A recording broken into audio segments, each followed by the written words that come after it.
Bonjour tout le monde. Dans cette séance, on va essayer de faire quelques exercices sur les équations de trois moments pour résoudre le problème des poutres continues. Auparavant, nous avons fait quelques exercices sur la forme générale, donc c'est la forme du coupure pour la méthode de force. Dans cette, dans cette séance, on va faire on va dire une autre forme de la méthode de force, c'est la méthode des trois moments. La méthode des trois moments appliquée pour résoudre le problème des poutres continues hyperstatiques. Ça veut dire quoi, poutre continue? C'est une poutre qui, qui repose sur plusieurs appuis. Ok? C'est ça la poutre. Dans cette science, on va essayer d'utiliser la méthode ou les équations de trois moments pour résoudre le problème des poutres continues. OK?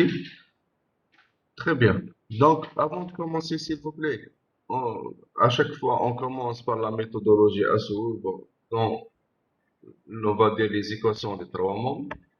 On commence dès le départ, comme on explique à chaque fois, par l'analyse de la structure. Pour l'analyse de la structure, vous avez deux points, le calcul de H et la vérification de la stabilité. Si H est inférieur à 0, on va dire que notre structure est instable. Si H est supérieur ou égal à 0, si votre structure elle est isostatique ou hyperstatique, votre poutre continue, elle est isostatique ou hyperstatique, qu'est-ce qu'on va faire? On va vérifier la stabilité en utilisant l'une des deux règles de stabilité. La première règle, ou la règle des deux disques, ou la deuxième règle, ou la règle des trois disques. OK? Ça, c'est le premier point.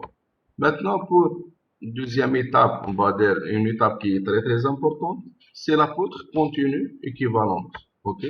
On va voir notre poutre continue équivalente. La poutre continue équivalente, qu'est-ce qu'elle doit vérifier? Certaines conditions. Ces conditions exactement, c'est quoi? Il faut que dans votre poutre continue équivalente, vous n'avez pas d'encastrement. Donc, si vous avez un encastrement, donc on va remplacer votre encastrement. Vous n'avez pas de rotule, vous n'avez pas aussi d'encastrement, et vous n'avez pas de changement de direction de la poutre. OK? Je répète, la poutre continue équivalente doit vérifier certaines conditions par rapport à la poutre continue initiale. C'est quoi ces conditions? Il faut que votre poutre continue équivalente,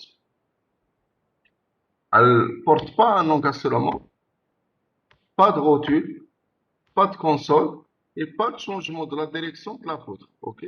Ça veut dire quoi? Elle porte pas un encastrement. Ça veut dire que vous n'avez pas un encastrement. Donc, il faut, si vous avez, c'est ça, on va dire, c'est ça ma poutre continue initiale. Si vous avez, on va dire ça, si vous avez, s'il vous plaît, un encastrement, deux appuis de, si vous avez un encastrement, OK,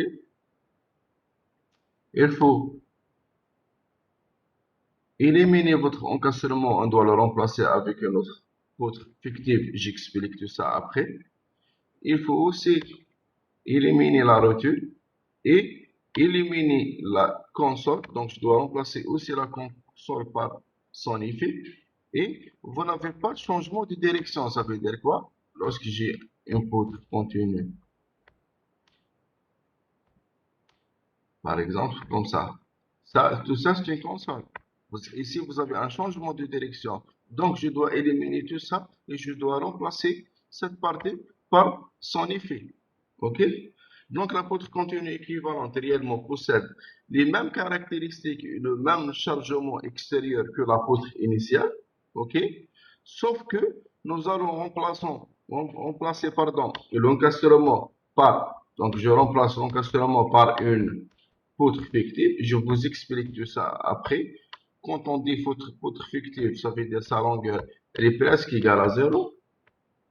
Donc, nous allons remplacer l'encastrement par une travée, fictive, ok, de longueur presque nulle, non chargée, ok, et nous allons remplacer la console par son effet. Donc, si vous avez une console soumise à un chargement, donc on va remplacer cette console par son effet, c'est-à-dire quoi? Par un moment et une force au niveau de l'appui.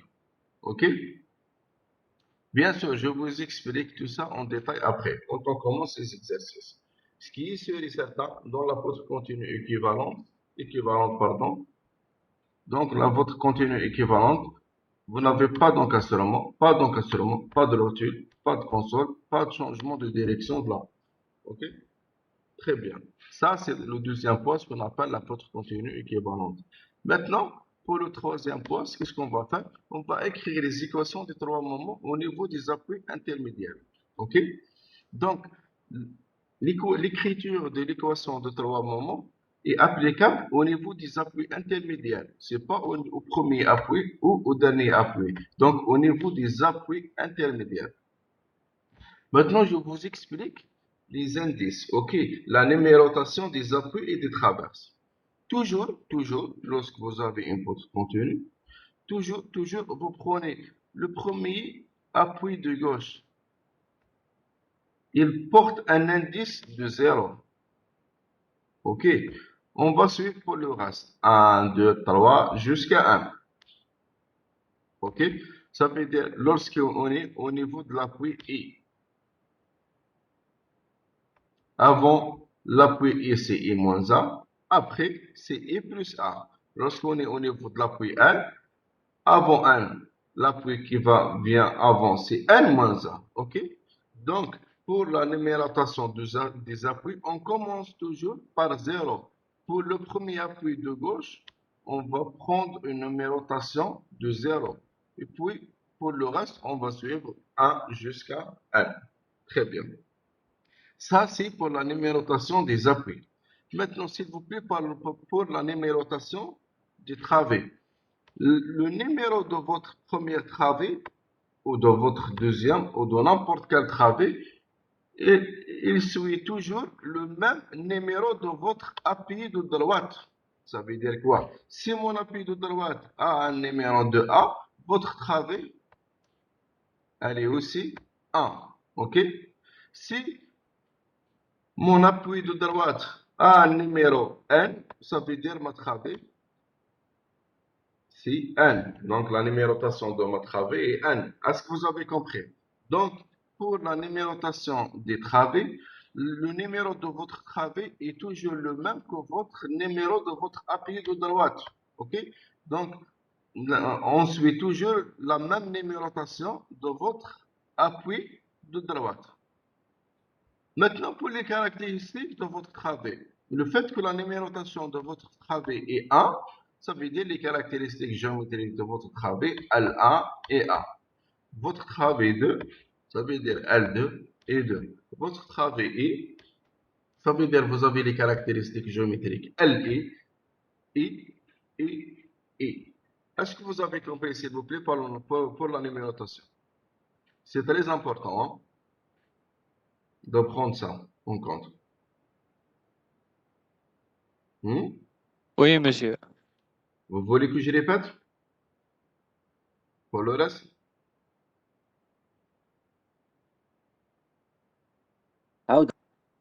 D'accord, d'accord.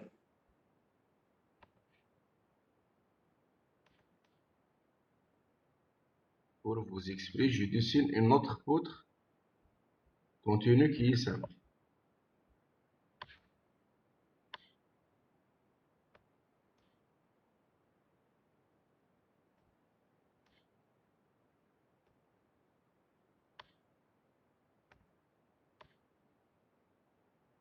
Dans votre poutre continue, vous devez avoir un appui double et le reste sont simples.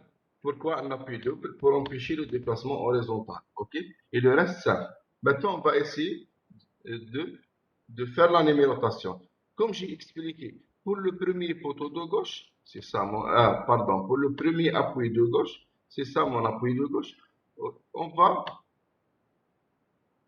mettre le numéro 0 sur votre appui. Pour le reste, on va suivre 1, 2, finalement 3. Très bien.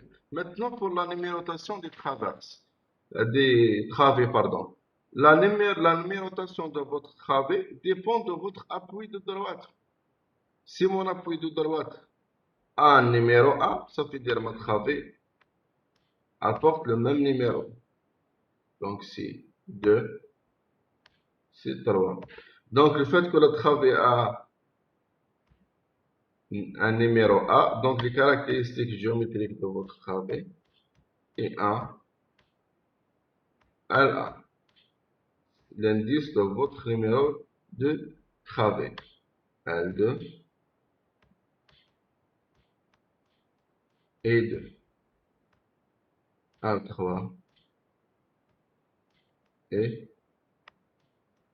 3. Très bien. Lorsque vous avez un chargement soi-disant concentré, c'est ça la déformée. Donc, celle-ci, c'est la première rotation. Celle-ci, c'est une rotation W gauche. Pardon. Ça, c'est la rotation W de droite. L'indice qui est là dépend de quoi, s'il vous plaît? Dépend de votre travée. Donc, j'ai la travée numéro 1. Donc, je mets W1 de gauche, W1 de droite. Ici, W2 de gauche, W2 de droite. Ici, j'ai de W3 de gauche, W3 de droite. Est-ce que vous avez compris, s'il vous plaît? Ça marche? Oui, monsieur. Très bien.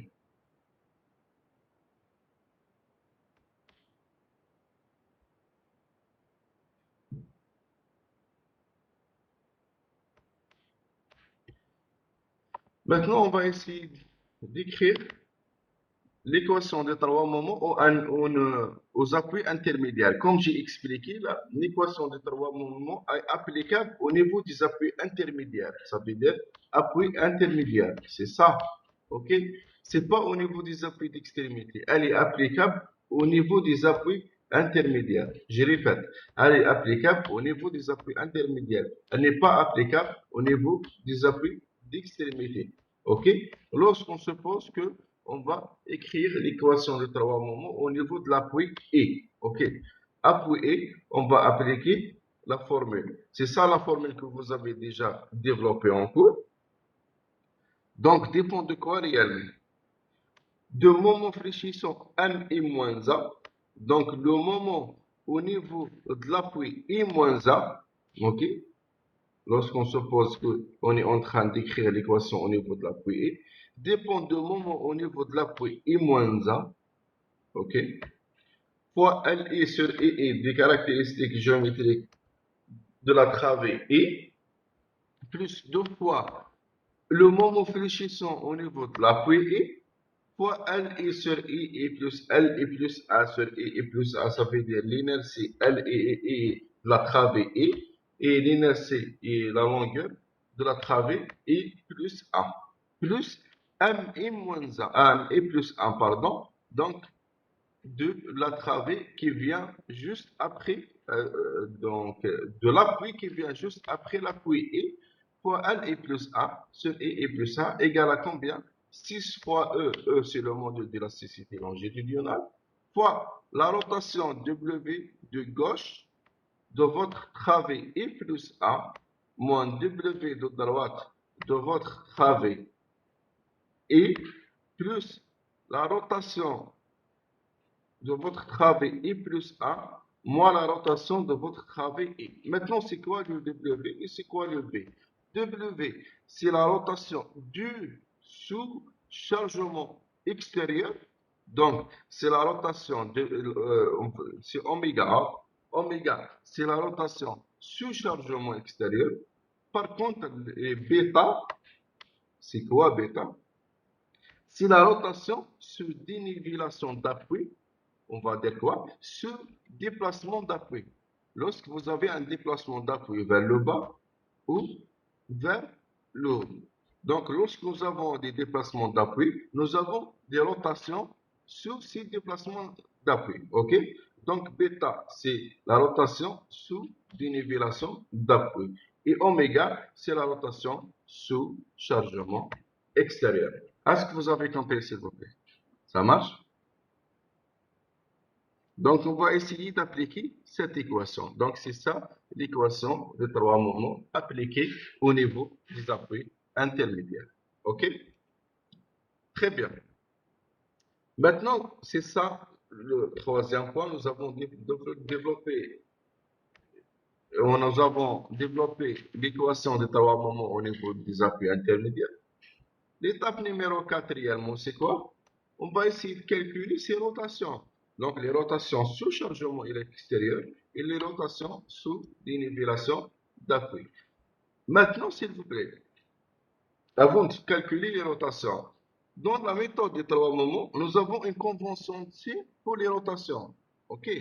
On suppose qu'une rotation est positive dans la méthode des trois moments lorsqu'elle tourne dans le sens trigonométrique. Ça veut dire quoi? Lorsqu'elle tourne dans le sens anti-horaire. OK? Donc, une rotation dans la méthode des trois moments est positive lorsqu'elle tourne, dans quel sens s'il vous plaît? Dans le sens trigonométrique, ça veut dire le sens anti-horaire. D'après vous, le sens trigonométrique, il est comme ça? Oui, il est comme ça. Là, c'est très bien, monsieur. Le premier, monsieur. C'est le sens anti-horaire. Vous voyez? Vous voyez la notation, le sens en bleu. Hein? Donc, une rotation est Oui, monsieur. positive dans la méthode des trois moments lorsque votre rotation orientée dans le sens trigonométrique, donc dans le sens anti-horaire. OK? Maintenant, pour les déplacements d'appui. Dans la méthode des trois moments, on dit qu'un déplacement d'appui est positif lorsqu'il est orienté vers le haut. Lorsque votre déplacement de votre appui est vers le haut. Donc, lorsque vous avez dénivellation. Donc, lorsque vous avez dénivellation, OK? Pardon, lorsque vous avez un soulèvement, votre déplacement est positif. Donc, votre Y est positif. Lorsque vous avez, s'il vous plaît, un tassement, donc vers le bas, ça veut dire quoi? Votre dénivellation d'appui est négative. OK? Je vous donne un exemple.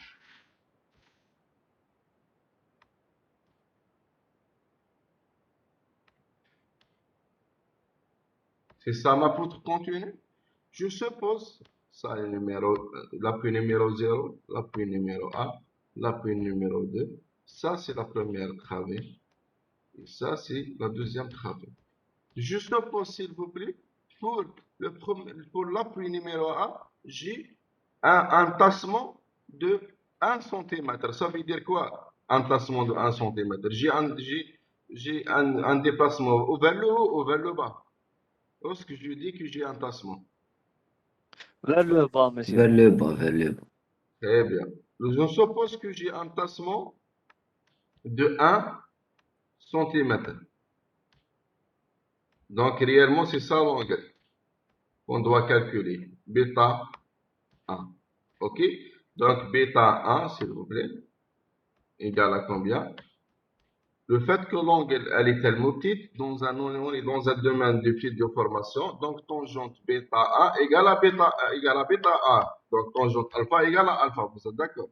Qui égale ça? Monsieur, Oui. voilà, c'est vers le bas. Puisque j'ai dit que c'est un tassement. Le tassement, c'est un déplacement vers le bas. OK? Le soulèvement, c'est un déplacement vers le haut. Vous avez compris? Lorsque j'ai un tassement, ça veut dire mon déplacement est vers le bas. Lorsque j'ai un soulèvement, mon déplacement est vers le haut. Donc, j'ai expliqué, j'ai dit que tangente alpha égale à alpha, donc tangente bêta A égale à bêta A, égale à quoi, s'il vous plaît? Égale à ça sur ça. Donc, égale votre déplacement de l'appui numéro 1, on va dire YA, sur la longueur de votre travée LA. Maintenant, s'il vous plaît, pour la valeur de YA égale à 1 cm ou moins 1. Moins 1, monsieur. Moins 1, monsieur. Voilà. Par convention, dans la méthode des trois moments, un déplacement est positif lorsqu'il est orienté vers le haut. Donc, lorsque vous avez un soulèvement. Maintenant, lorsque vous avez un un tassement, votre valeur est négative. Donc, moins A sur la longueur de votre travée. À partir de ça, on peut calculer les rotations sous dénivellation d'appui. Est-ce que vous avez compris, s'il vous plaît? Ça marche? Monsieur, Oui. Oui, oui, je dois mademoiselle. ramener le diagramme تاع les forts tranchants. Non, dépend pas du diagramme de fond tranchant. Dépend des déplacements des appuis. J'ai expliqué, j'ai dit que dans vos données, lorsqu'on vous donne un déplacement d'un appui, lorsque vous n'avez pas de déplacement d'appui, ça veut dire le bêta est égal à 0. Mais lorsque je vous donne dans les données un déplacement d'appui, donc un soulèvement ou un tassement, on va calculer ces rotations due aux dénivellations d'appui. Est-ce que vous m'avez compris? C'est bon? Oui, monsieur. On va essayer de faire un exercice sur ça. Très bien. Donc, pour la quatrième étape, on va calculer la rotation. C'est ça. Pour la cinquième étape, qu'est-ce qu'on va faire, s'il vous plaît? On va résoudre les systèmes d'équations. On va trouver quoi, s'il vous plaît? Les moments sur appui de la poutre proposée. Ça veut dire quoi? Lorsque vous avez une poutre continue, s'il vous plaît, sur 4 appuis, un appui est double et le reste simple. Lorsqu'on calcule H, on trouve H égale à combien? Égale à 2. Donc, lorsqu'on résout dans le système d'équations, qu'est-ce qu'on va faire? On va trouver quoi? Ces deux inconnus. C'est quoi réellement? M. Donc, ça, 0, 1, 2, 3. Ça, c'est la travée 1, la travée 2, la travée 3. Donc, on va trouver les moments sur appui M1 et M2. Pourquoi j'ai deux inconnus? Pourquoi? Puisque la valeur de H égale à 2. Donc, lorsqu'on résout le système d'équations, on va trouver quoi? Les moments sur appui. Donc, les moments sur appui intermédiaire, ok, de votre poutre proposée. Lorsque nous avons, s'il vous plaît, lorsque nous avons, pardon, une poutre continue sur 5 travées, ça veut dire quoi? Vous avez combien d'inconnus, s'il vous plaît? Sur 5 travées, on va dire.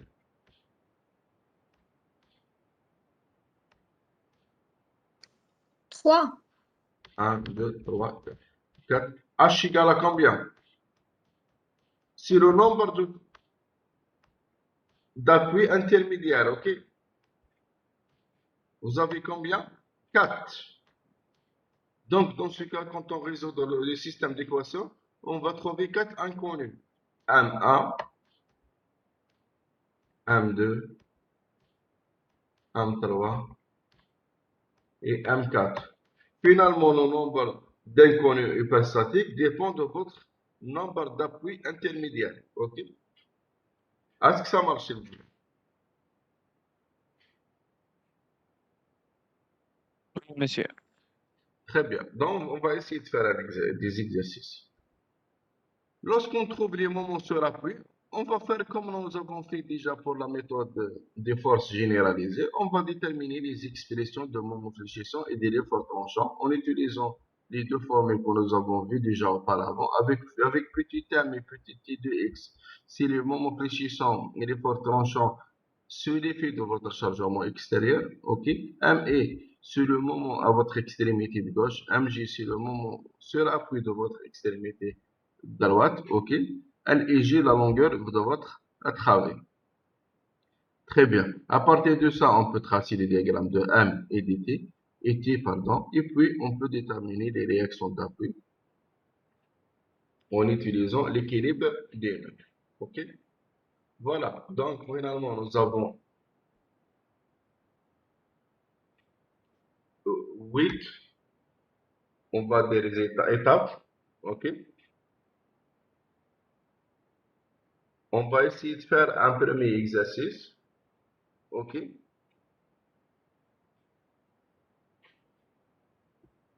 Donc, c'est ça votre premier exercice. Comme vous voyez, vous avez une poutre qui est continue. Ça veut dire quoi? Elle est sur plusieurs appuis. Vous avez le EI est constant. vous avez un chargement uniformément réparti de 2 kN par mètre linéaire au niveau de la troisième travée. Vous avez une force concentrée de 6 kN appliquée à mes travées de la première travée. Bien sûr, pour la numérotation, s'il vous plaît, on va faire la numérotation après quand on développe la poutre continue équivalente. OK? Donc, les longueurs LA égale à 6 mètres, L2 égale à 4 mètres, L3 égale à 6 mètres. OK? Notre objectif, c'est quoi? En utilisant l'équation des trois moments, on va faire quoi? En premier point, on va déterminer les moments sur appui de votre poutre proposée. En deuxième point, on va essayer de tracer le diagramme de moment fléchissant et le diagramme de l'effort tranchant. En troisième point, qu'est-ce qu'on va faire? On va essayer de déterminer les réactions d'appui. Donc, on va suivre les mêmes étapes de la méthodologie proposée. OK? Donc, pour la première étape, s'il vous plaît, qu'est-ce qu'on va faire? D'après vous? L'analyse, monsieur. Voilà, toujours sur l'analyse. On calcule le H, après on fait une tirade. Donc, donnez la valeur de H. Comme j'ai expliqué, vous devez avoir... H égale à 2. Voilà. monsieur. Égal à 2, monsieur. Oui, oui. Vous devez avoir un appui double et le reste, c'est des appuis simples. Je vous explique pourquoi après, OK? Très bien. H égale à 2. Vous avez combien d'appuis extérieurs? Vous avez 5. Un appui double et 3 appuis simples. Vous n'avez pas d'articulation. OK? Bien sûr, vous avez deux nœuds rigides qui est lié de bas. OK? Vous avez 3 travées. Donc, finalement, H égale à combien? Égale à 2. Donc, votre système est 2 fois hyperstable. Monsieur, Oui.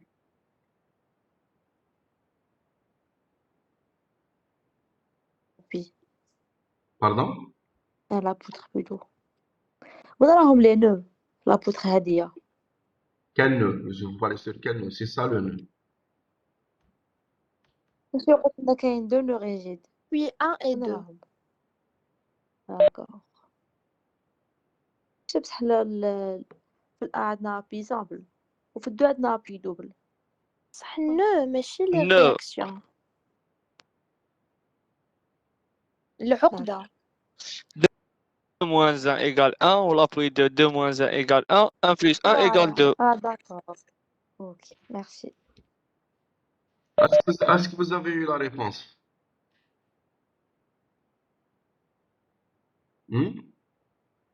Oui, c'est bon. Le Oui, monsieur. nœud rigide, il est là, mademoiselle. Vous voyez? Donc, nœud rigide qui va relier deux barres. Donc, vous avez combien de nœuds rigides? Vous avez 2. 1 et 2. Le premier nœud rigide, il va relier deux barres. OK? Donc, c'est 1 plus 1, 2. OK?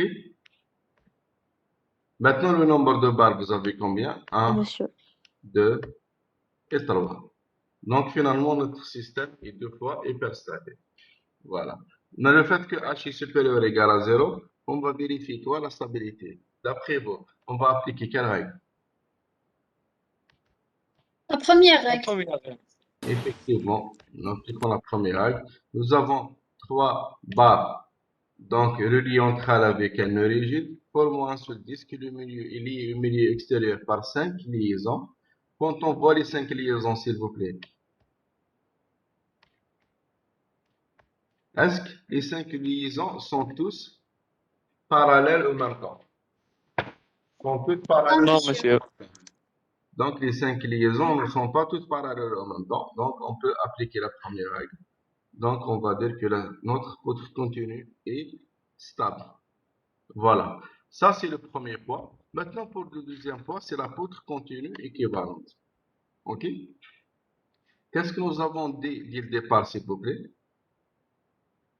Qu'est-ce que nous avons dit dès le départ? Nous avons fait... Monsieur, لازم Pardon, ما كاش Castro. اوتيل ما كاش لا كونسول ما كاش كونسول Changement de direction, ma cache. ديريكسيون.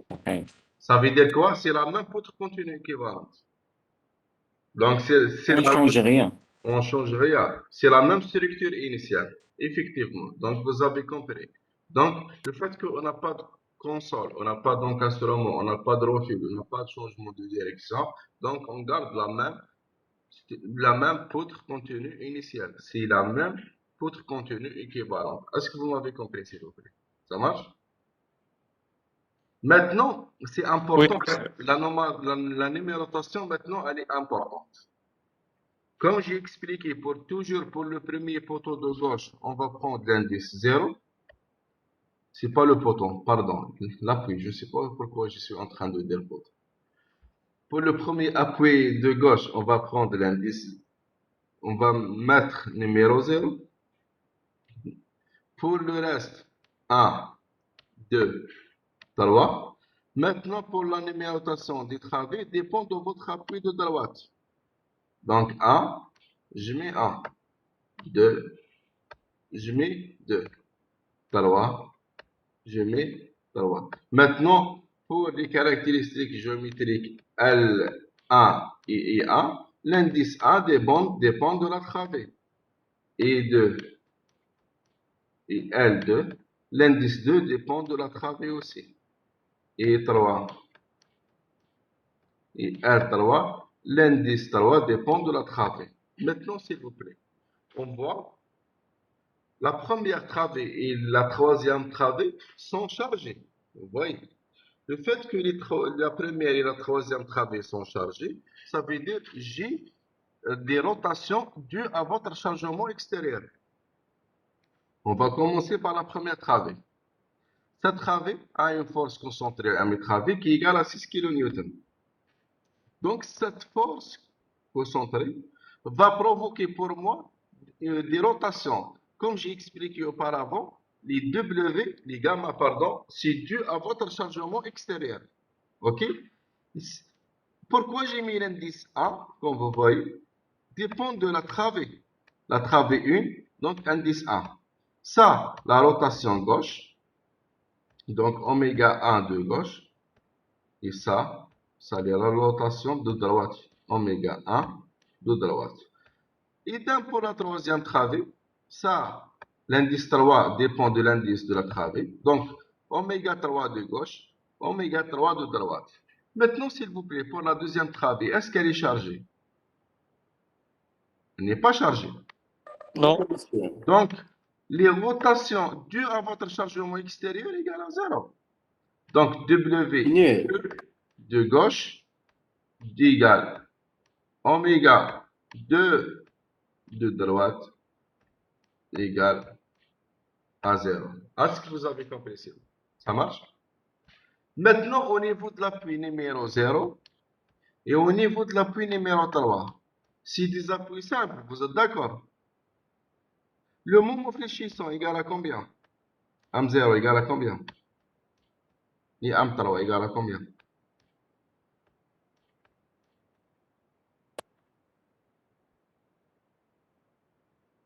Zéro, monsieur. C'est des appuis simples au niveau de l'appui. Est-ce que nous avons un moment fléchissant? Au niveau d'un appui simple, est-ce que nous avons... Non, zéro. On est en train de parler sur les appuis dérives. Hein? Ce n'est pas les appuis intermédiaires. Les appuis intermédiaires, effectivement, il y a des valeurs. Puisque nous avons un nœud rigide, je parle sur les appuis dérives. Le moment égal à 0, puisqu'on est libéré la rotation. M0 égale à 0. M3 égale à 0. Donc, les données de votre contenu équivalent, c'est quoi? Au niveau dérive, on n'a pas de moment fléchissant. M0 égale à M3 égale à 0. La travée 2, elle n'est pas chargée, donc la rotation due à votre chargement extérieur égale à 0. Dès le départ, je n'ai pas donné des déplacements d'appui, donc les dénivelations d'appui égale à 0. Donc, c'est ça ce que nous avons comme données par rapport à votre poutre continue. OK? Pour le troisième point, qu'est-ce qu'on va faire, s'il vous plaît, maintenant? D'après vous? Donc, c'est ça la Bien poutre. sûr. Monsieur, نحسبوا W et Donc, on va commencer dès le départ par l'écriture de l'équation de trois moments. OK? ومع ذلك نحسبوا لي 2 بلا بي. Monsieur, Oui, mademoiselle. واش هي الديبلاسمون تاع لابوي؟ Dès le départ, est-ce que j'ai donné un déplacement d'un appui? Ça dépend de votre énoncé, de votre exercice. بس واش معناتها ديبلاسمون ابي؟ نلقاها في لينونسي. L'énoncé, mais qu'est-ce que ça veut dire un déplacement d'un appui? Lorsque nous avons soi-disant un sol qui, on va dire, meuble, ok?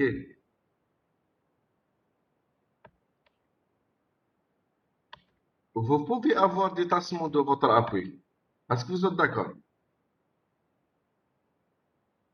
Hmm? Oui, monsieur. C'est Oui. ça réellement le déplacement d'un appui. Vous pouvez avoir des détachements différentiels, donc des déplacements différentiels entre les appuis. Donc ça, le premier appui, il va se déplacer avec 1 centimètre, on va dire. Le deuxième appui, il va se déplacer avec 2 centimètres, mademoiselle. Dans ce cas, nous avons des tassements. On peut même avoir des soulèvements. Par exemple, l'appui numéro 2, il va être déplacé vers le haut. Donc, c'est un soulèvement de 1 centimètre. C'est ça les déplacements. Dépendent réellement D'accord. de votre problème, de votre projet, ou de votre sol. Ok? On peut avoir les tassements au niveau du sol, par exemple. Ou même des soulèvements. Ok? D'accord, merci monsieur. Donc, dans notre exercice, on n'a pas de déplacement d'appui. Donc, les rotations sous dénivellation d'appui égale à 0. OK? Très bien. Donc, on va écrire l'équation des 3 moments au niveau de l'appui intermédiaire. C'est ça l'équation générale. OK? S'il vous plaît, on va revenir à notre exercice. Vous avez combien d'appuis intermédiaires? 2, monsieur. Vous avez 2. Pourquoi? Parce que la Deux valeur de H aussi égale à 2. Donc, vous avez 2 inconnus. Donc, l'équation des 3 moments est applicable au niveau des appuis intermédiaires. Vous êtes d'accord? Dans ce cas, s'il vous plaît, nous avons combien d'appuis intermédiaires? Nous avons 2. Donc, dès le départ, on va prendre la valeur de I égale à combien?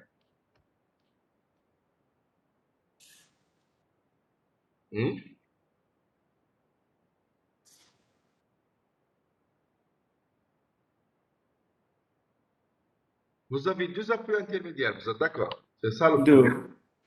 Et c'est I ça. égale à 2. Dès le départ, I égale à 1 au niveau du premier appui. Et puis, I égale à 2 au niveau du deuxième appui. Vous êtes d'accord? Le premier appui a un indice de 1. Le deuxième appui a un indice de 2. Vous êtes d'accord? Donc, dès le départ, on va remplacer I par 1. Et puis, I par 2. C'est ça l'équation générale. Donc, je dois remplacer dès le départ I par 1 au niveau du premier appui intermédiaire. Puis, I par 2 au niveau du deuxième appui intermédiaire. OK? Lorsque je remplace I par 1, je trouve combien, s'il vous plaît? Est-ce que vous pouvez me donner, s'il vous plaît, l'équation?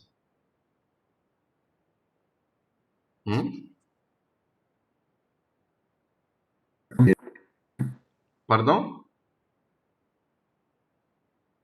Lorsque je remplace donc... M 0. Voilà. Donc, 1 moins A, c'est 0. Fois combien? L1 et 1. Très bien. Plus. Plus 2 M1. Très bien. 2 M1. D'accord. Fois L1 sur I1. D'accord.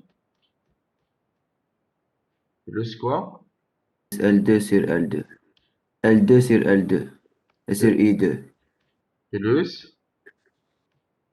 M. M combien? Plus M2. C'est pas M2. M2. Et 2, monsieur. 1 plus plus. 1, c'est 2. Oui. Fois L. 1 plus 1 sur I2. L2. L2 L2 sur sur I2. I2. égale 6 fois E fois W. Quel W de gauche? W2J W2 2 moins 2D W1 moins droite W plus. plus bêta 2 moins bêta 1. bêta 2 moins bêta 1. Très bien. Donc, lorsque je remplace E par 1, je trouve c'est ça la première équation. Donc, je remplace l'indice I par 1. Très bien.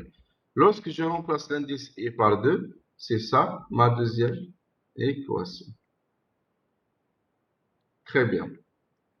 Maintenant, s'il vous plaît, M0 égale à combien? 0 monsieur ترى هذيك M3 égale 0 à combien? 0 0 ترى Les bêta et on n'a pas de déplacement d'appui, donc c'est 0. La deuxième travée, est-ce qu'elle est chargée? Elle n'est pas chargée. Donc W2 de gauche égale à 0. 0 aussi monsieur W2 de droite égale à 0. Les inerties I sont les mêmes. Donc E1 égale à E2 égale à E3. Donc je remplace E1 et E2 et 3 par E. Et j'ai la valeur de LA égale à combien? 6 mètres. 6 Égale aussi à 3. J'ai la valeur de L2 égale à combien? 4 mètres Voilà. 4 mètres. 4 Très bien. Donc, je remplace tout ça. Je trouve, s'il vous plaît, dès le départ, lorsqu'on annule M0, M3, W2 de gauche, W2 de droite et les bêta et, je trouve c'est ça les deux équations. Maintenant, lorsque je remplace LA par 6 mètres, L2 par 4 mètres, L3 par 6 mètres, je trouve, s'il vous plaît, finalement, c'est ça le système d'équations. Donc, 10 M1 plus 2 fois M2 égale moins 3 fois EE fois W1 de droite. 2M1 plus 10 M2 égale 3 fois EE fois W3 de gauche. S'il vous plaît, c'est quoi les inconnus?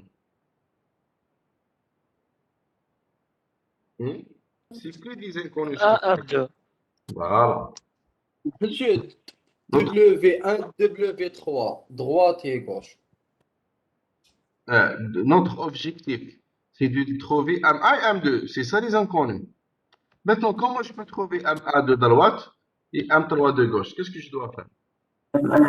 oui Donc, il faut trouver dès le départ M1 de droite, la rotation, donc oméga 1 droite et oméga 3 gauche pour résoudre ce problème. Vous êtes d'accord?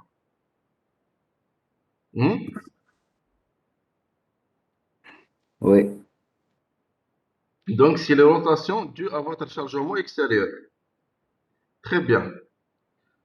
Comme j'ai expliqué déjà auparavant en termes de rotation, une rotation sur chargement extérieur est positive dans la méthode des trois moments lorsque votre rotation tourne dans quel sens, s'il vous plaît?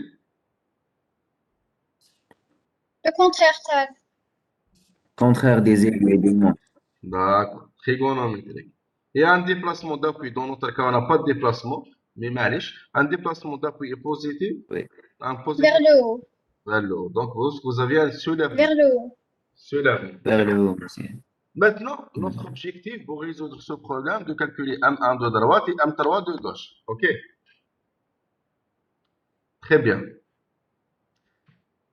Je vous donne, s'il vous plaît, un formulaire. Donc, je vous envoie après le formulaire. Ce formulaire, il va donner pour moi directement la rotation gauche et la rotation droite. On suit la convention de la méthode des trois moments dans plusieurs types de chargement. Par exemple, lorsque vous avez une force concentrée à une distance A, c'est ça la rotation W de gauche et c'est ça la rotation W de droite, due à votre chargement extérieur. Lorsque votre force concentrée est appliquée à un mètre AB, c'est ça la rotation de gauche et c'est ça la rotation de droite. Lorsque j'ai un chargement uniformément réparti sur une distance de A, c'est ça la rotation de gauche et la rotation de droite. Lorsque vous avez un couple, ok, concentré. C'est ça la rotation de gauche et c'est ça la rotation de droite. Maintenant, s'il vous plaît, lorsque nous avons un chargement uniformément réparti, c'est ça la rotation de gauche et c'est ça la rotation de droite. Par contre, dans la troisième case, qu'est-ce que j'ai? J'ai le moment fléchissant dû à votre chargement extérieur. OK? Ça, c'est mu x. C'est petit m de x. Quand on cherche les expressions de moment fléchissant et de l'effort tranchant. Dès le départ, on cherche les moments dus à votre chargement extérieur. Donc, c'est ça la case réelle. Donc, je vous envoie, s'il vous plaît, le formulaire après. OK? Très bien. Maintenant, s'il vous plaît, pour le calcul de MA de droite. MA de droite, on est dans quel travée, s'il vous plaît? Pour le calcul. monsieur. Pardon? En deuxième. La deuxième travée, c'est ça? Là, monsieur, la première travée, monsieur. L'indice A pour dire que c'est quel travée on est. OK? Et ça pour dire est-ce que droite c'est ou gauche. Ouais, la première travée. La première travée, mais on est en train de chercher cette rotation ou celle-ci. Droite, monsieur. Pardon. Droite. Donc Monsieur, de droite. d'après vous, quand on applique le formulaire, on va appliquer quelle équation, s'il vous plaît? Monsieur, PL au carré sur 16 EI. Voilà. Donc pi à le carré sur 16 EL. Comme vous voyez, la rotation est positive. OK? De droite, elle est positive, de gauche, elle est négative. Si vous voulez avoir pourquoi, lorsqu'on applique une force concentrée. Réellement, c'est ça la déformée. Donc, la première rotation, elle est là, de votre état initial vers votre état déformé. C'est ça W1 de gauche. Et c'est ça W1 de droite. OK. Celle-ci, elle tourne dans quel sens, s'il vous plaît? Le sens horaire ou anti-horaire. Sens horaire. Donc, elle va prendre une valeur qui est négative. Puisque par rapport à la convention de la méthode de travail au moment, la rotation est positive lorsque votre rotation tourne dans le sens anti-horaire. Par contre, celle de droite, est-ce qu'elle tourne dans le sens horaire ou anti-horaire? العكس monsieur. Sens trigonométrique. Voilà. C'est pour ça, quand on voit, s'il vous plaît, on voit que la rotation de gauche a le signe moins. Par contre, la rotation de droite a un signe positif. Est-ce que vous avez compris, s'il vous plaît? Ça marche? Très bien. Donc, finalement, effectivement, la rotation W1 de droite égale à P fois LA. Il faut faire attention, vous êtes dans la première travée, donc LA au carré sur 16E fois EA. Dans notre cas, EA égale à E2 égale E3 égale à E. J'applique la valeur de P égale à combien? 6 kN. La longueur de ma travée égale à 6 aussi. Sur 16 EI, je trouve W1 de droite égale à 13,5 EI. 13,5 sur EI. Est-ce que ça marche, s'il vous plaît, pour tout le monde? Oui, monsieur. Oui, monsieur. Maintenant, je vous demande de me donner la valeur de W3 de gauche. 13,5 à la EI. Moins, plus. Puissance 3 sur 24 Plus, EI. plus c'est 24. 2 fois Plus هذيك 6 puissance 3 sur 24 EI. On est en train de chercher quelle rotation? moins 13,5 EI, monsieur. Moins 13,5 EI, c'est ça? EI.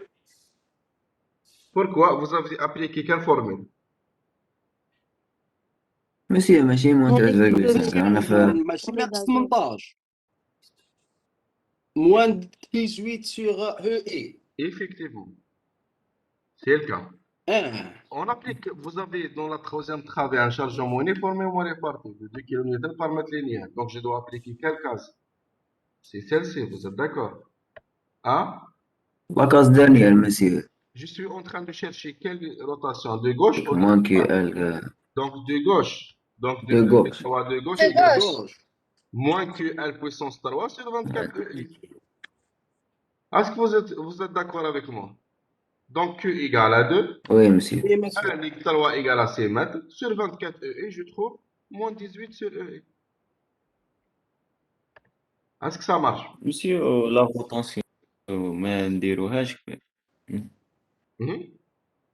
Oui, la rotation, oui. monsieur la rotation هذيك تاع باش نشوفو المهم تولي لك بوزيتيف خاص دبليو à gauche 3 لا راهي رايحة سونس لا لا. كونترير تاع Effectivement, la rotation, elle est négative, puisque dans ce formulaire, on a pris en compte la rotation, on a pris en compte la rotation, pardon, on a pris en compte la convention de signe de la méthode de 3 moments. OK? Moi, j'ai expliqué pourquoi elle est négative. Vous avez compris? Est-ce que vous avez compris, monsieur? خلاص سي بون انتهى Lorsque j'ai un Ente. chargement uniformément réparti, je vous explique pourquoi la valeur est négative. Dans ce cas aussi, quand on voit la déformée, c'est ça W3 de gauche. Elle est orientée comment?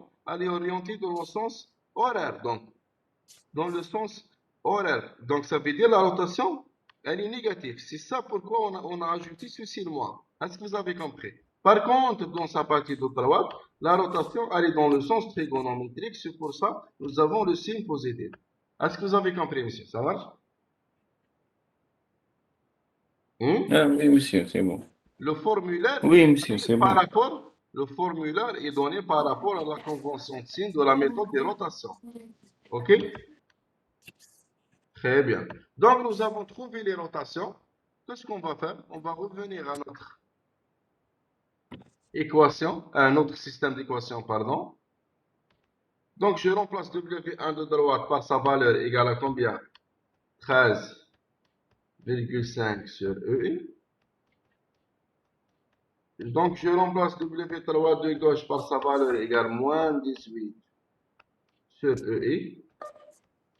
J, le EI avec le EI vont être simplifiés. Donc, je dois multiplier 13. Moins 40,5 ou plus 40,5?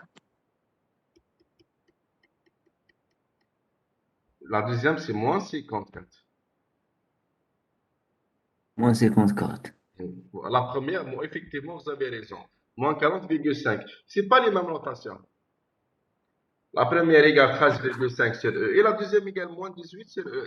Est-ce que ça marche?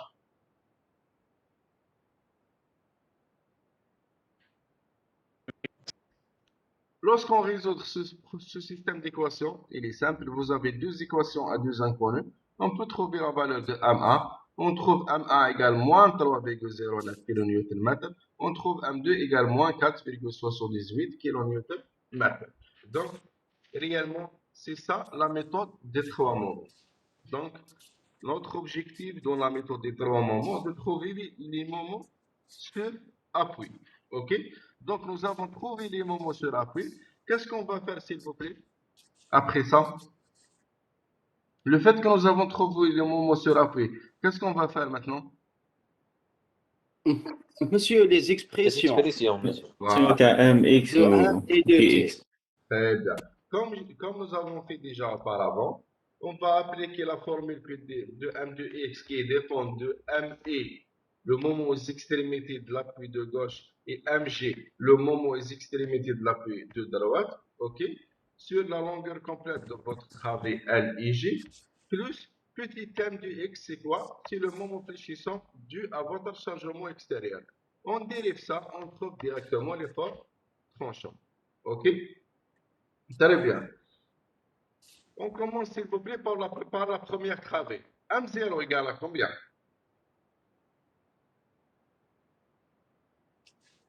Zéro. M1, nous l'avons trouvé. M1, nous l'avons Zéro, trouvé. monsieur. Monsieur, nul. M0 égale à 0, effectivement. M1, nous l'avons Moins trouvé. 3,5. moins 3,09 kN fois mètre. Très bien. S'il vous plaît, dans ce cas, lorsque je remplace dans l'expression de grand M de X, donc ME dans ce cas c'est M0, MJ c'est MA. Quelle travée? La première travée, donc c'est LA. Très bien. J, est-ce que j'ai un chargement extérieur dans la première travée? Monsieur. Égal à Oui. quoi? عندنا لاصق هذيك 6 ماشي كيلو نيوتن 6 كيلو نيوتن. Donc, les réactions dues à votre chargement extérieur, le fait que votre votre force concentrée est appliquée à mes travées, donc j'ai les mêmes réactions R0 et RA égale à 3 kN. Vous êtes d'accord? Vous me donnez maintenant, s'il vous plaît, pour appliquer la formule comme nous avons expliqué déjà auparavant, on n'a pas le droit de changer l'origine. Vous êtes d'accord? On n'a pas le droit de changer l'origine. S'il vous plaît, dans ce cas, vous avez deux sections. La première avant la charge et la deuxième après votre force. Ok? On commence, s'il vous plaît, par la première section. X est entre 0 et 3 mètres. Est-ce que vous pouvez me donner 3x ماشي petit m de x égale à combien? 3x Effectivement, c'est ça petit m de x dû à votre chargement extérieur égale 3x. Je remplace petit m de x dans la formule de grand m de x. Petit m de x égale à 3x plus m, et dans ce cas c'est m0 égale à 0, plus mg, dans ce cas si la valeur de m1 que nous l'avons trouvé égale moins 3,09, moins m0 c'est 0, sur la longueur complète de votre travée égale à 6 mètres fois x. Ok? Je trouve 3x moins 0,515x. Finalement, je trouve m de x égale à 2,485x. Je dérive, je trouve t de x égale à 200,48 kN. Ok? Je remplace par 0, je trouve 0. Je remplace par 3, je trouve 7,45 kN mètre. Ok? Ça marche? Très bien. Votre question, mademoiselle, oui?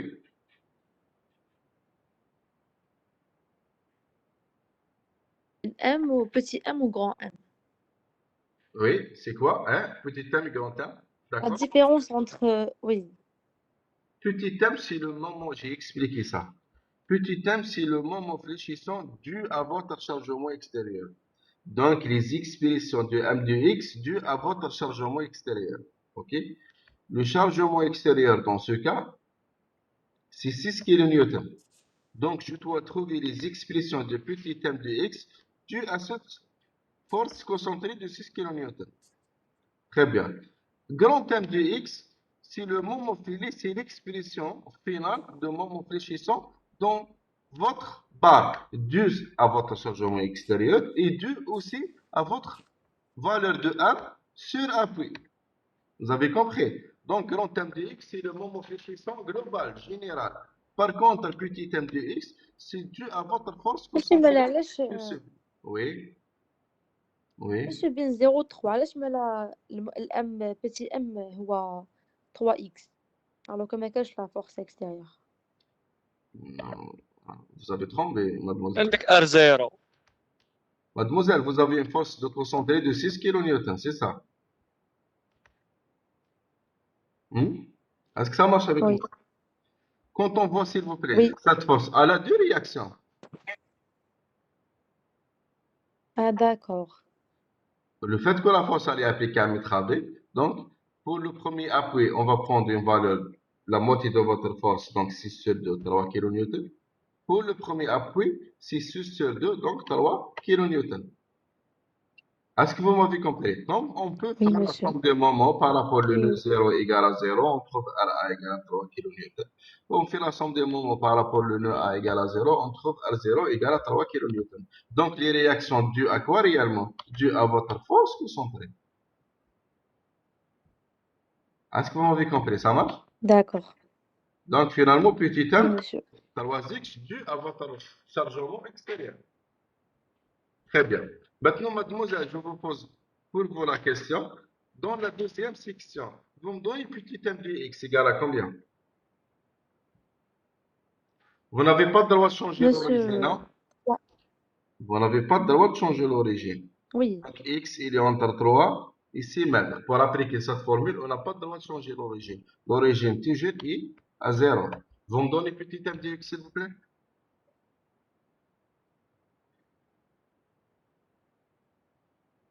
Monsieur 3x. D'accord.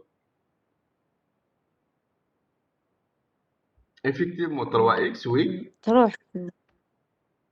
J'ai pas compris. Donc, C'est on tout. va faire notre couple Monsieur là. 3x برك.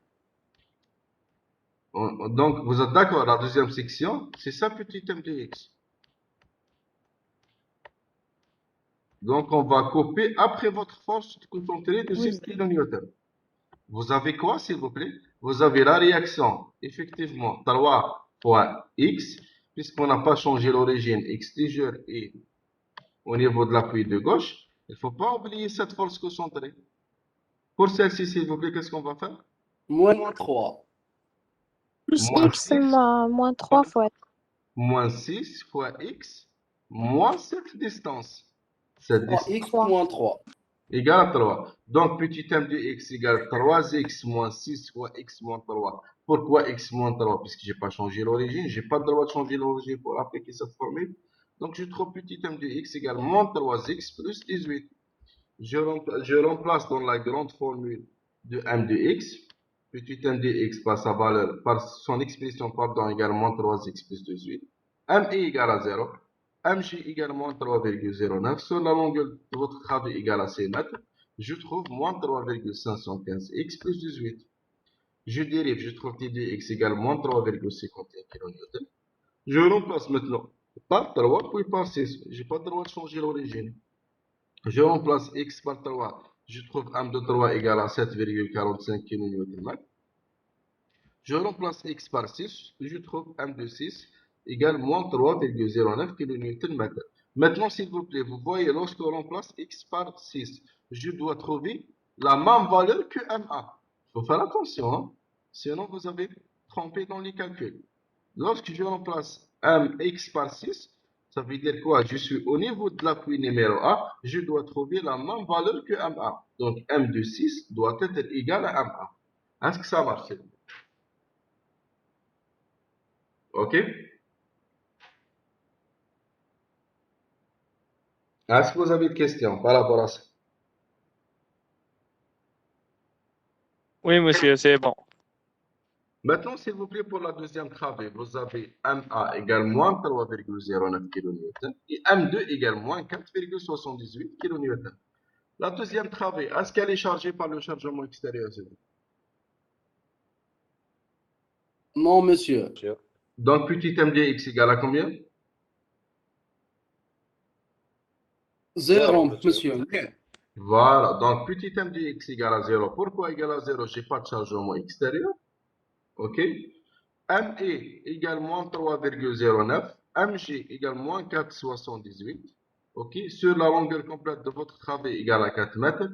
Donc, je trouve m de x égale moins 0,42x moins 3,09. Je dérive, je trouve t de x égale moins 0,42. Je remplace 1 par 0, je trouve moins 3,09. 1 par 4, x par 4, pardon, je trouve m de 4 égale moins 4,78. Ça veut dire quoi? Je dois trouver M1 et M2 au niveau des extrémités, ME et MG. Donc, on doit trouver les mêmes valeurs. Donc, m de 0 doit être égal à M1. m de 4 doit être égal à combien? À M2. Ça, c'est pour la deuxième travée. Maintenant, s'il vous plaît, pour Monsieur, Oui. Oui.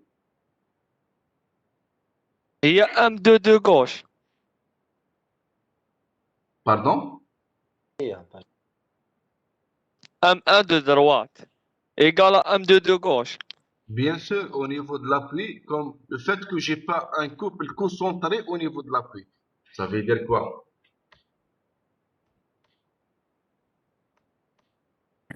Le fait que j'ai pas un couple concentré au niveau de l'appui.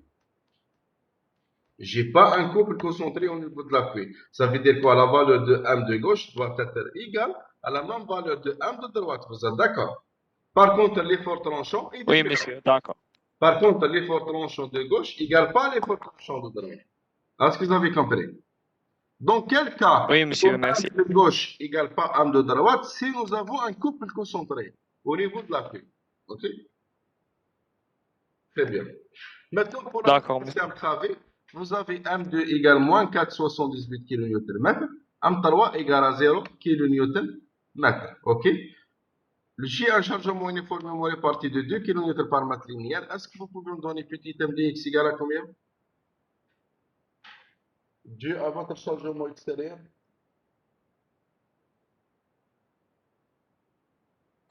6 fois x Mhm. moins x au carré. Moins 2x fois x sur 2, effectivement, moins x au carré. Donc, petit m de x égale à 6x moins x au carré. Je remplace dans la formule de grand m de x. Donc, 6x moins x au carré, plus m est dans ce cas moins 4,78. Plus mj dans ce cas, c'est 0, moins m2, donc c'est m et donc plus 4,78. Sur la longueur complète de votre travée égale à 6. Donc, je trouve finalement grand M de x égale moins x au carré plus 6,8x moins 4,78. OK? Qui dit x, je dérive, je trouve moins 2x plus 6,8. Quand vous voyez l'expression de m de x est en fonction de x carré, pourquoi? Parce que vous avez un chargement uniformément réparti. S'il vous plaît, lorsque je remplace 1 par 0, je dois trouver quoi, s'il vous plaît?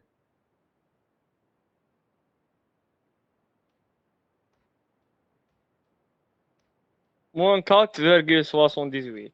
Voilà. M2 de droite. M2 est égal à M2. M3 de gauche. Lorsque je remplace x par ces mètres, je dois trouver m égale à combien?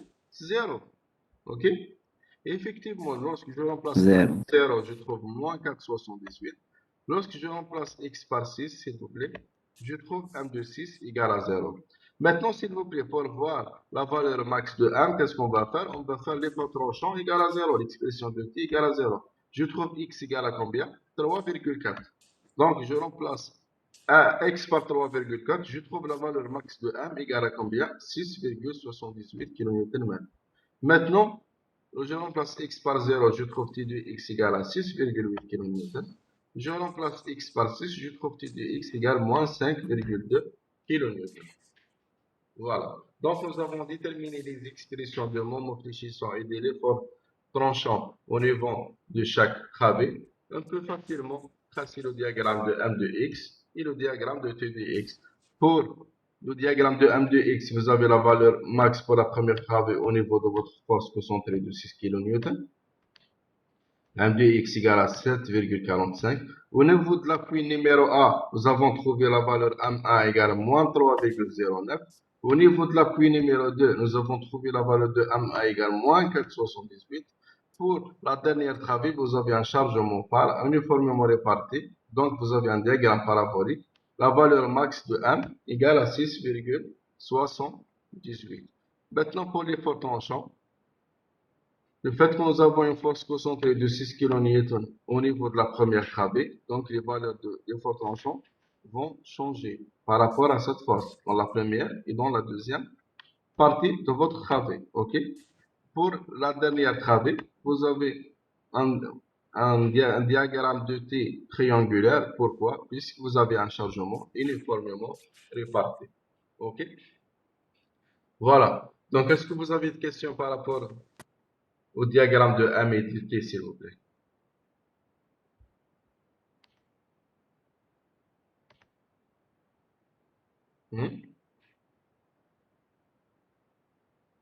Ça marche? Très bien. Donc, Non, monsieur. il nous reste, Oui, s'il vous monsieur. plaît, de déterminer les réactions d'appui. Par convention de C, s'il vous plaît, l'effort tranchant est positif lorsqu'il est orienté dans quel sens? Sens horaire. monsieur. Voilà. Donc, lorsqu'il est orienté dans ce sens, donc il faut faire attention. On a besoin de la convention de l'effort tranchant pour trouver les réactions d'appui. Je commence par l'appui numéro 0. OK. Au niveau de l'appui numéro 0, j'ai une valeur de l'effort tranchant égale à combien?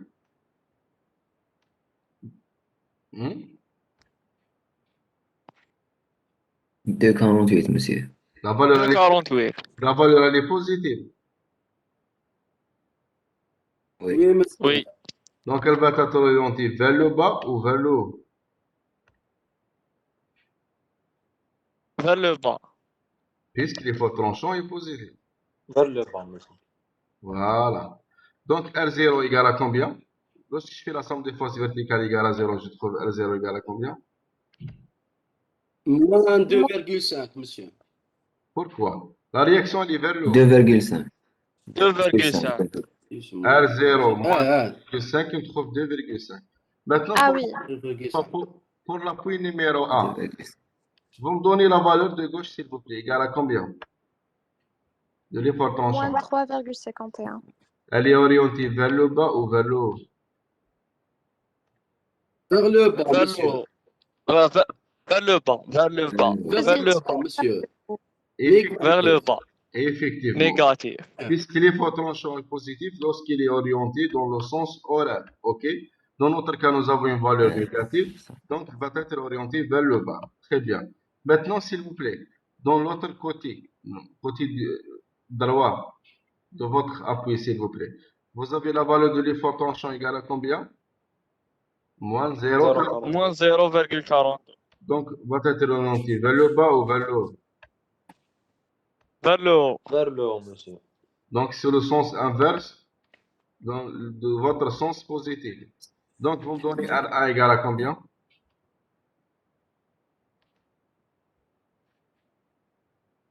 RA égale à combien? Donc, RA plus 3,08. RA plus 0,42 égale à combien? 3,51. Donc, je trouve RA égale à 3,1 kN. Ça marche? RA plus 0,42 égale à 3,51. Donc, RA égale à 3,51 moins 0,42. On trouve RA égale à 3,1 kN. Maintenant, pour le deuxième appui, vous me donnez la valeur de gauche égale à combien? Moins 0,42. Est-ce Moins qu'elle 0,42. Moins 0,42. a orienté vers le bas ou vers le haut? Vers le bas. Vers le bas. Très bien. Vers le bas, monsieur. Dans l'autre côté de droite, la côté de droite, s'il vous Vers plaît, le bas, monsieur. Le bas. 6,8. 6,8 vers Vers le bas. le Vers bas. le bas, monsieur. on trouve R2 égale à combien? 7,22. 7,22. Et très bien. Maintenant, pour le dernier appui, l'appui numéro 3, vous me donnez la valeur de gauche égale moins 5,2. Moins Donc, 5,2. orienté vers le bas ou vers le haut? Moins 5,2. Vers le bas ou vers le haut? Bas. Vers le bas, monsieur. Donc, Vers le R3, bas. on le trouve égal à combien? 5,2 kN. Maintenant, pour faire une petite vérification, on va essayer de sommer R0 plus RA plus R2 plus R3 plus R4. Plus R3, pardon, vous me donnez la valeur. R0 plus RA égale à combien? 5,6. D'accord. 5,6. Plus R2. On trouve combien? 12,8. 6. Plus, 8. plus R3, on trouve combien? 18. 18. 10. 18. 18. 18. Voilà. On va revenir à notre exercice. Chargement extérieur.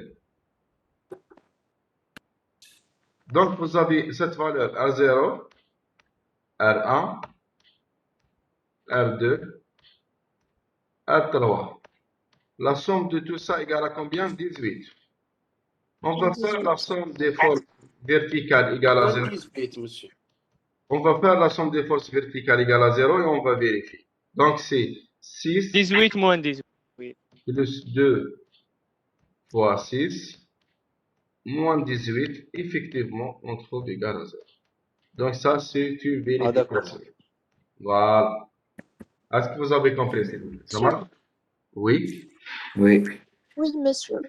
S'il vous plaît, كنروحوا la gauche la droite. Le moment positif vers le bas. On est dans quelle partie?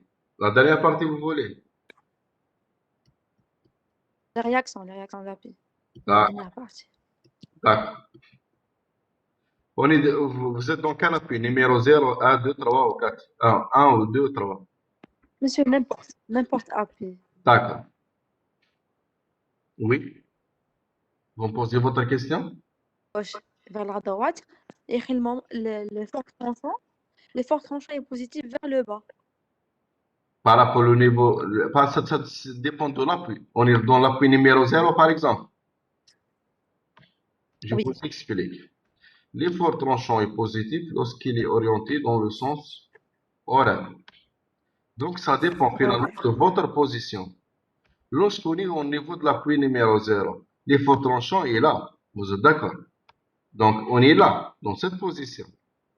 Si la valeur est positive, Oui. donc l'effort tranchant va être orienté vers le bas. Effectivement, c'est cas, comme vous voyez. Si cette valeur est négative, donc l'effort tranchant va être orienté dans le sens inverse. Est-ce que vous avez compris? On va voir maintenant l'appui numéro 1. La partie de gauche, sa valeur, elle est comment? Positive ou négative?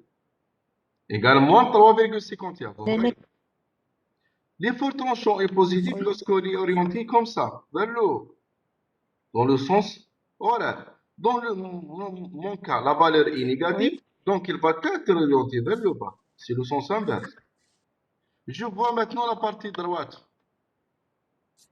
La valeur de l'effort tranchant négative, l'effort tranchant positif. Lorsqu'il est orienté dans le sens horaire, donc vers le bas, dans mon cas, le fait que la valeur elle est négative, donc je dois inverser le sens. Est-ce que vous avez compris? Ça marche? D'accord. Est-ce que vous avez compris, mademoiselle? C'est bon? Oui. Oui, monsieur. Très bien, très bien. D'autres questions, Oui, s'il vous monsieur. plaît? Merci. Monsieur, Oui. monsieur, l'appui double, on le place où on veut la structure. Ça dépend des données de votre exercice, dans les données de votre poutre initiale. Mais on peut le placer où il nous faut au minimum une réaction horizontale, une seule réaction horizontale. Sinon, la structure n'est pas stable. Je vous donne un exemple. Pour le même exemple, là,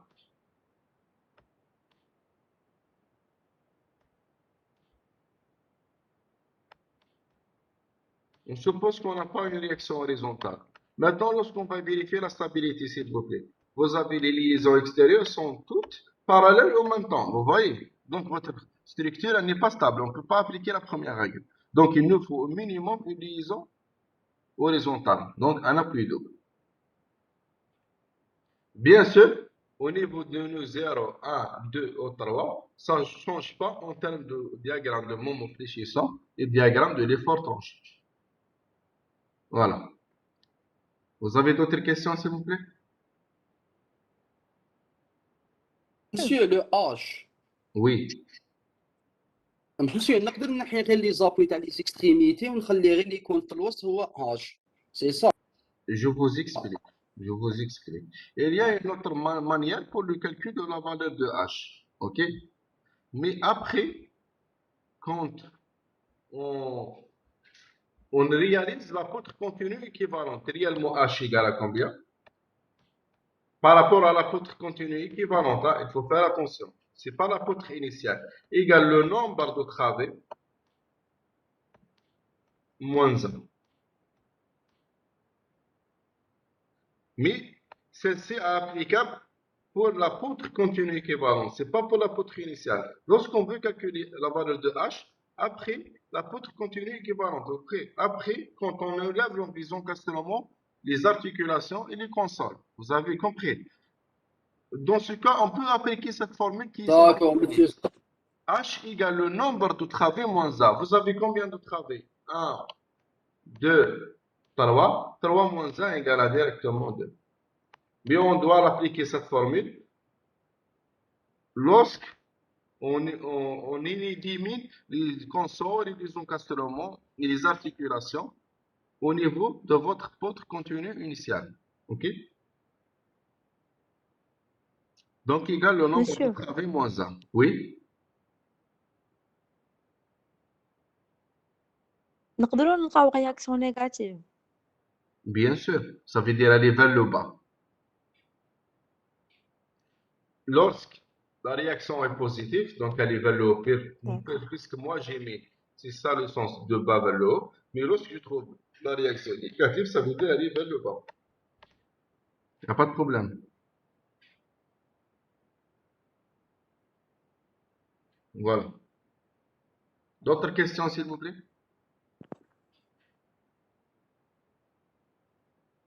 Très bien. Maintenant, si vous n'avez pas de questions, s'il vous plaît, on va s'arrêter à, on va dire, un quart d'heure, si vous voulez, pour, euh, pour se reposer un peu. Et on va reprendre la séance après un quart d'heure, ok? Ça marche? D'accord, monsieur. Monsieur. Très bien.